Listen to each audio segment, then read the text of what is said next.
बिस्मिल्लाहिर्रहमानिर्रहीम। अस्सलाम वालेकुम दोस्तों, एक और बड़ी खबर के साथ न्यूज़ी बाबा हाजिर है। खबर की तफसील जानने से पहले अगर आप चैनल पर नए हैं तो चैनल को सब्सक्राइब कर लें और घंटी के बटन को दबा दें। मुल्तान बेंच ने केस में कंदील बलोच के भाई वसीम को बरी किया।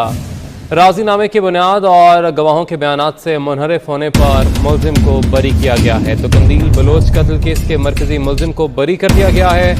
लाहौर हाईकोर्ट मुल्तान बेंच ने केस में कंदील बलोच के भाई वसीम को बरी कर दिया। राजीनामे के बुनियाद और गवाहों के बयानात से मुनहरिफ होने पर मुलजिम को बरी किया गया है। तो आपको अपडेट कर रहे हैं, कंदील बलोच कत्ल केस के मरकजी मुलजिम को बरी कर दिया गया है। लाहौर हाईकोर्ट मुल्तान बेंच ने केस में कंदील बलोच के भाई वसीम को बरी किया। राजीनामे की बुनियाद और गवाहों के बयानात से मुनहरिफ होने पर मुलजिम को बरी किया गया है। तो आपको बता चलें कि मुलजिम की वालिदा ने हाईकोर्ट मुल्तान बेंच में राजीनामे का बयान हल्फी जमा कराया।